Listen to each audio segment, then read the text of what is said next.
today's news, the government is developing a grant distribution system. The London office commemorates 20 years. Friends of Rotary speaks to 284. CARIFTA athletes are recognized in grand style. And the USVI is one of the Uber Soca cruise stops. All these and more when 284 returns. Yo, everything good, Dad? Aye. This thing got me one way, Daddy. What do you mean?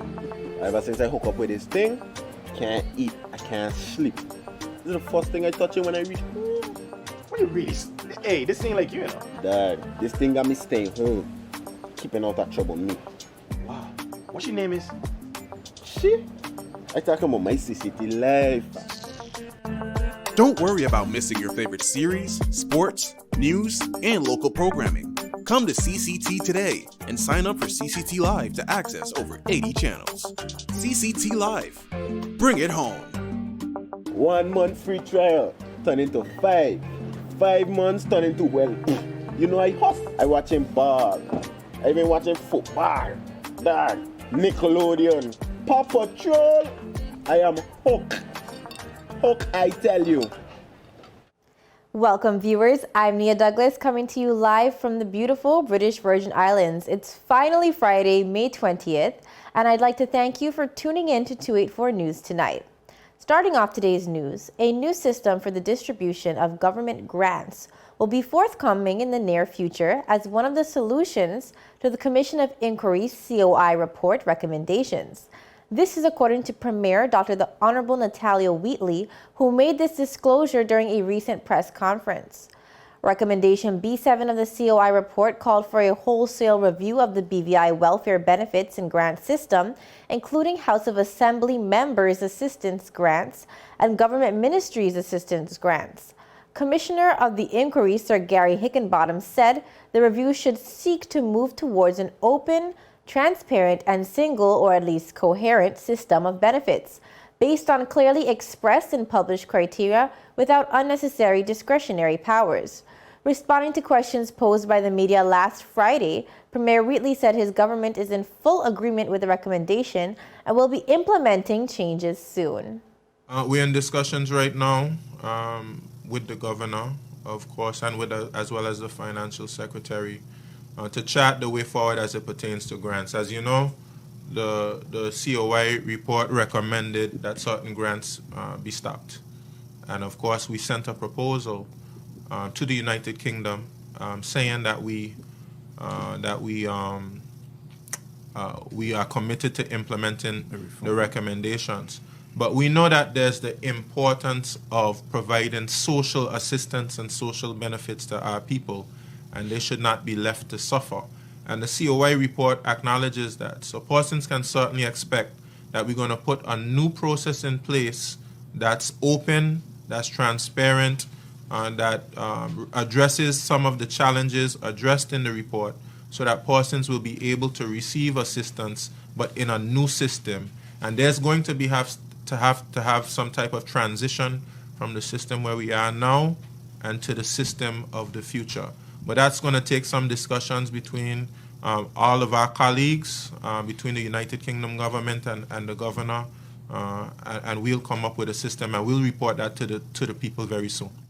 Premier Wheatley was also questioned about the appointments for the once controversial political advisors who were later renamed special advisors.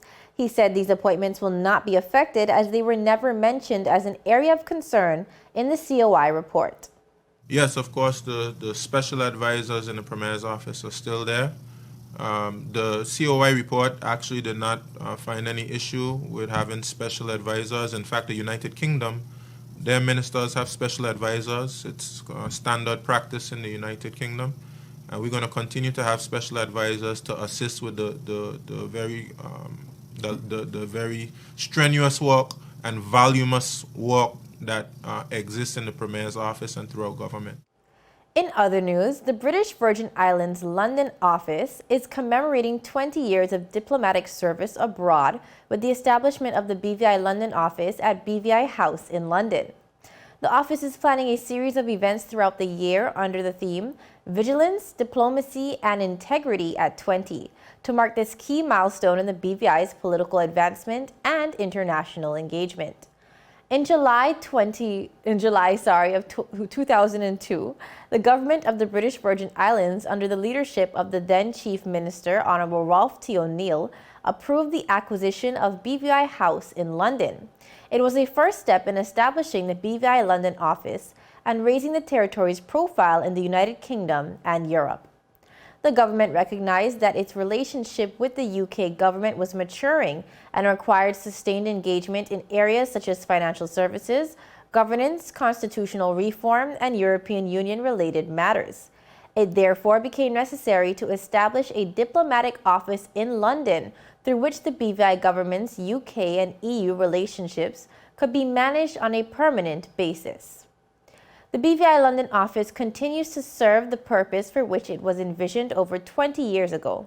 It fulfills its mandate of serving the people of the territory and advancing the BVI's diplomatic interests in the UK and Europe.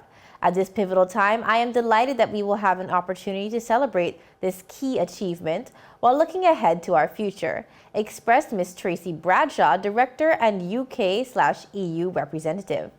The BVI London office will publish details of the 20-year anniversary program, which is expected to include events at BVI House and engage with the BVI public in the territory and abroad. The office is also delighted to present the 20th anniversary logo to the public as the office celebrates 20 years since its establishment in 2002. The visual captures the significance of the occasion to the advancement of the territory and its people while highlighting BVI pride, culture, and the natural environment. Mr. John Julio Samuel of Apex BVI was selected to design the logo in conjunction with the BVI London office team after a call for graphic designers was launched in the territory and amongst the diaspora. Up next, the Friends of Rotary speaks to 284. This story and more when we return. The beautiful Virgin Islands, or nature's little secret as some prefer, where the weather stays warm and the drinks stay cold, where men in wigs get their lawyer bills paid by governments and governments lose planes, where walls are built and prisoners escape. You vacation where we suffer. BVI love.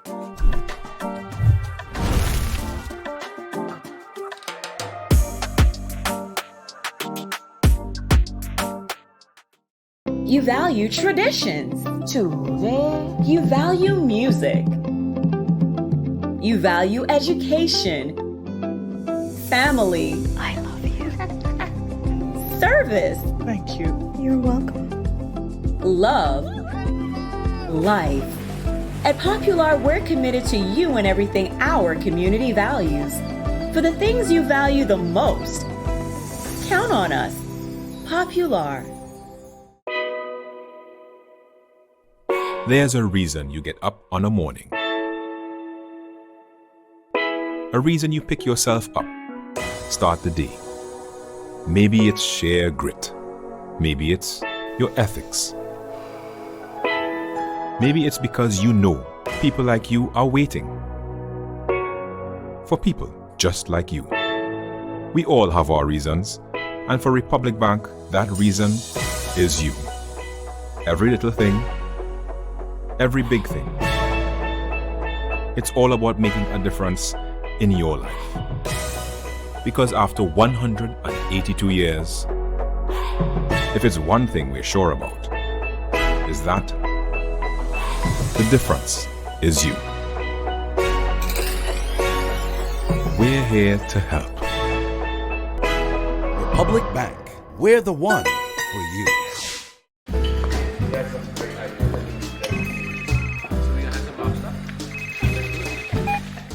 Hello?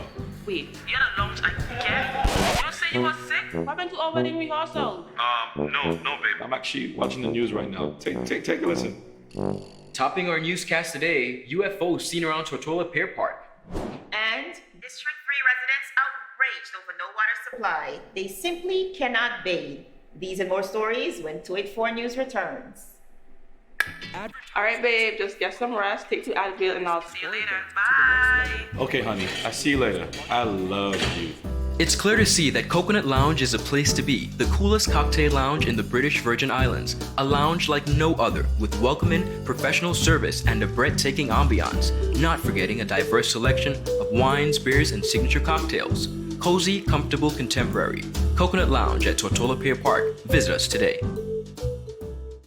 Welcome back, viewers. The Friends of Rotary is a newly formed group committed to community service throughout the BVI community. I sat down with the president and vice president to get a better understanding of what the Friends of Rotary do and why persons should be interested. Take a look. Before I start, I am Kathleen Mathavius, president of the Friends of Rotary, and this is my colleague and good friend Arlena Smith, who is my vice president. And we serve in different capacities with the group. But Friends of Rotary, we're not Rotarians. Friends of Rotary is actually not new to Rotary. There was just not a formal group in the British Virgin Islands. So I would say that we are probably the first official Rotary Community Corps, which is the formal name of it. So we are Rotary Community Corps, Friends of Rotary. Our parent club is the Rotary Club of Rotown, where currently President Anthony Clark approached us.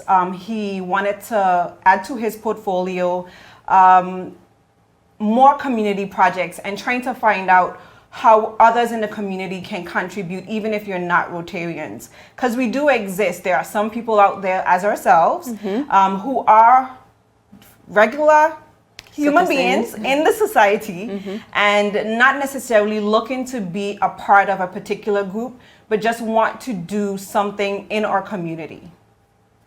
Okay, and about the Diabetes Association project, the new cutting edge device we just spoke about, could you tell me what your involvement is in that project? Sure. So, hi everybody, I'm Arlena Smith.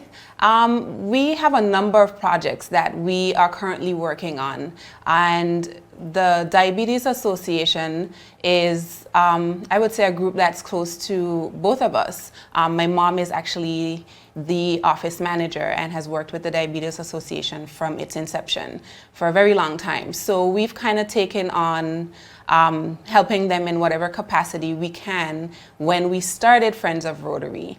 Along with the other projects that we have, we took this one on and we volunteered with them for Diabetic Month, which is in November, and they have a bunch of stuff coming up for that. And they approached us again and said they have this initiative going on, which is the glucose monitors, and they wanted us to help them get the word out there that they're doing this, that it's available, but they do need help. They needed some more sponsors on board. They needed just some information to get into the public that this is something that they're pushing. So that's where our involvement came in.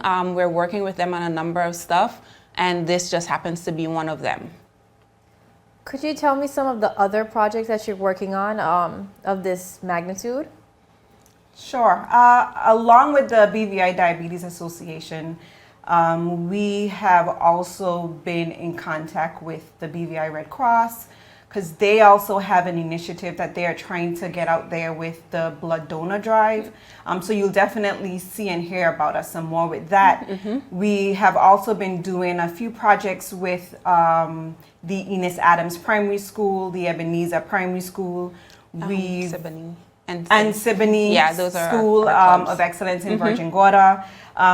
For the holiday season, one of the things that we did and was very close to us was we made some donations to the obstetrics ward at the Dr. Deolando Smith Hospital, where we donated breast pumps, car seats, breast pads, and all those things. But currently, one of the things that we have pushed was for mothers. It's basically a workshop for new mothers, expecting mothers, anyone that thinks that they would want to be in a company of a group of people where you can have common conversation about postpartum or anything related to childbirth. We had that last Saturday. It was absolutely excellent. Our presenters were awesome, and we are hoping that we can do something like that every year, at least once a year. So you'll definitely hear about that some more. We also have another project approaching in terms of financial literacy in children. So you'll definitely hear more about that. But we're just trying to keep busy. We're just trying to do as little as we can in the community. We basically fund ourselves. So there's no, there's no big donor or anything. It's just a group of community-driven people with common interests trying to put all our resources together and make things happen in the community. Yeah, one of the projects that Kathleen didn't mention that is ongoing is our literacy program. So we have the READ. It's a reading program, and it's territory-wide. We've done 2 readings so far that we send out the link. It's every 3rd Wednesday of each month. The flyer goes out, and we had the last reading we had Miss Sylvana Charles, I think, was the guest reader. And you go on and read for the kids in the evening just to promote literacy. And it's been picking up. It's, every week we see more and more kids and families joining on. So that's one of the projects that we have ongoing. And as Kathleen mentioned, the literacy. And we have a few other things that we're working on that we're hoping to just bring to the community as time goes on. That's just great. And I know you mentioned a project with Siboney Center for Excellence, and that's on Virgin Gorda. Correct. So do you have members in Virgin Gorda, or are you mostly Tortola based? Well, I'm from Virgin Gorda. That helps. We are Tortola based, but we encourage anybody that wants to join us. We've had whenever we do presentations, we find people are like, oh, you guys are actually a thing. How can we get involved? Right.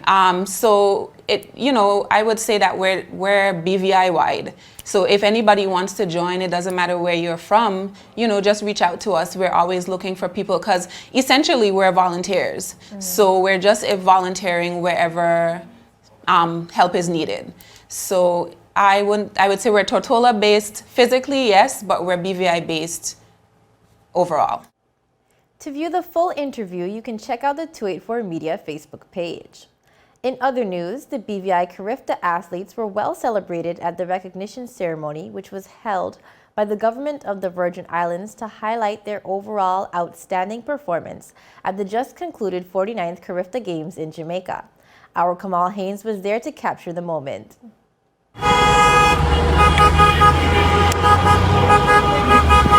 To refresh the memory of those who forgot, the British Virgin Islands CARIFTA team finished the 49th edition of the CARIFTA Games ranking 3rd after copying a total of 7 medals, including 4 gold, 2 silver, and 1 bronze.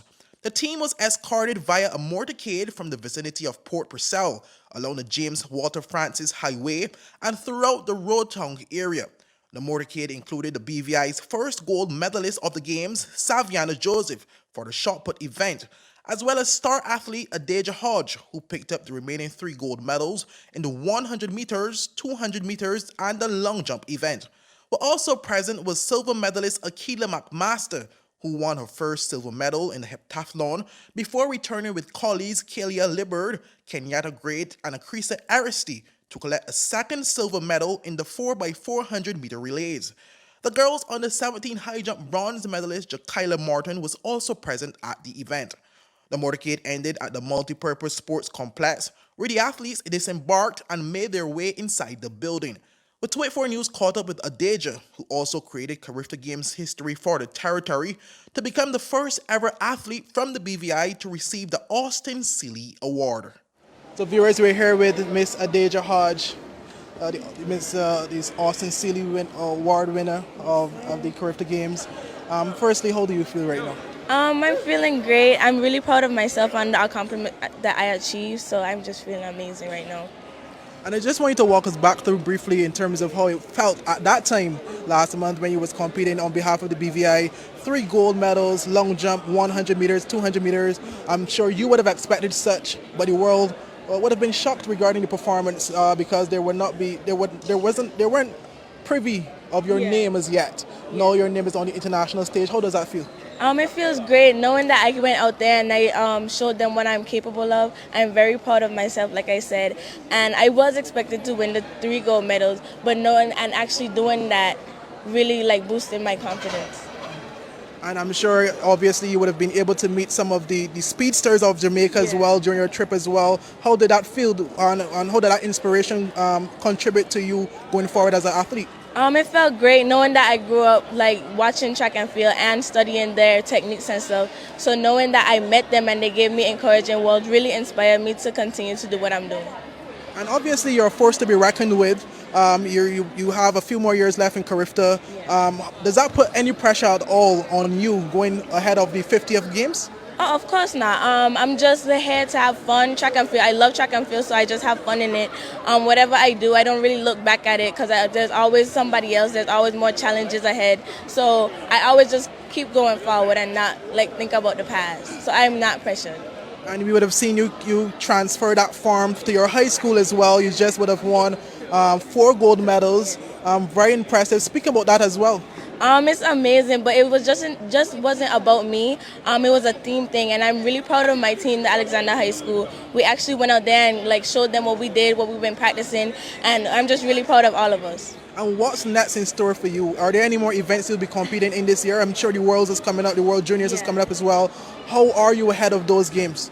Actually, right now, I'm not even thinking about that. I'm on rest right now, so maybe next week when I get back to Georgia, me and my coach, we're going to talk about our track schedule or what we're going to do when we get back to our flow. And how does it feel to be home amongst your colleagues and family as well? It feels amazing.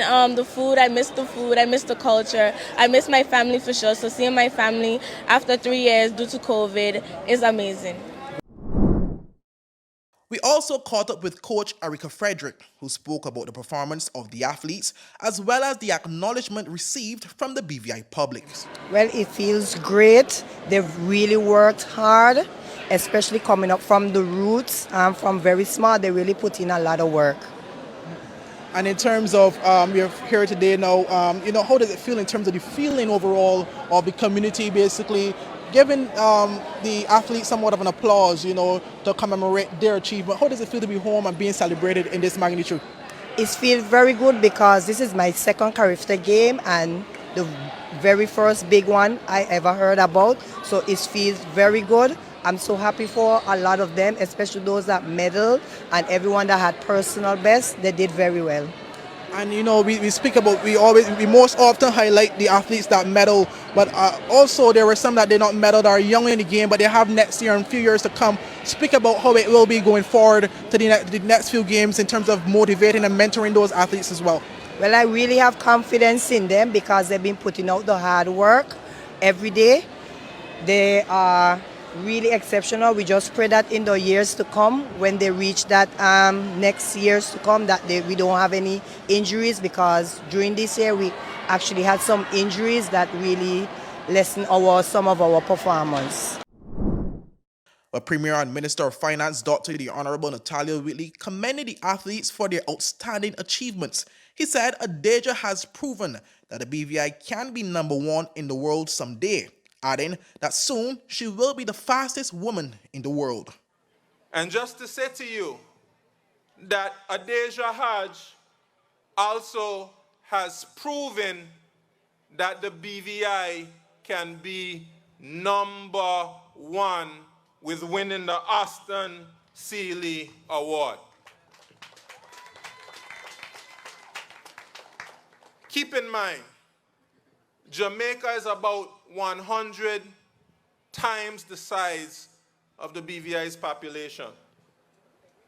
And the United States is about 1,000 10,000 times the size of the Virgin Islands population. But we have athletes who are competing against them. And with Adeja Hajj, I followed her for a number of years, and I see that she was ranked #1 in the world for her age group in a number of categories. And I believe that we will be able to say in a few years that the Virgin Islands has the fastest woman in the world. Well, also present during the ceremony was Vice President of the BVI Athletics Association, Mr. Ralston Henry, who called on residents to support the athletes now and not only when the athletes medal. You have to believe in these children. I believe in them. I see the work, what they put in. And I'm asking you all, don't jump on them bandwagon when we win medal. Jump on win bandwagon. No! Because guess what? I am one of them who they always fight for them. I fight for them. We got a lot of licks. Miss Ross, Mr. Todman, Chantel. We got a lot of licks because I turned and I said, we going with a big team. Some people like, nah, bye. Not down there. And I went over to the village and the manager, Miss Malone and Miss Prav, they turned to us and they said, bye. Somebody made a comment, you know. They said, BVI got a big team, but the big team is just officials. We big team were just officials. But after day one, them shut up. They shut. No, for real, they think we were just walking with fans. We ain't walk with fans. We walk with we tool. Because we didn't come to play with them. And I'm telling you, we believe in them before they left here. Reporting for 284 News, I am Kamal Haynes. Well, that's it for today's news roundup. Be sure to follow us for daily news updates at 284media.com and like us on Facebook at 284media and 284BVI on Instagram and Twitter.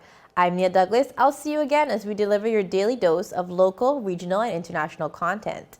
284 News, your source for honest and impartial news right here on 284 Media. Happy Friday, everybody. Have a great evening. So you're saying I can ask this cat any question? The cat is connected to the computer. You just type in the question, it will read his mind. There the answer comes.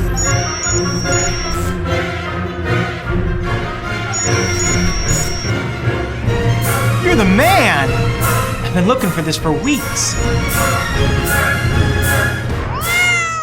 Brilliant Hands and Minds tutoring services, one-on-one tutorials in math and English, intense homework assistance, academic enrichment, school projects, effective communication and public speaking development, sign language for adults and children on Saturdays only. Registered with the Virgin Islands High School Certificate Program, Brilliant Hands and Minds can help you too. Offering intense curriculum-based training to help you or your loved ones get their high school diploma. It's time to make your family's education a #1 priority. Hurry, space is limited. Brilliant Hands and Minds Learning Center. We are the trained education professionals.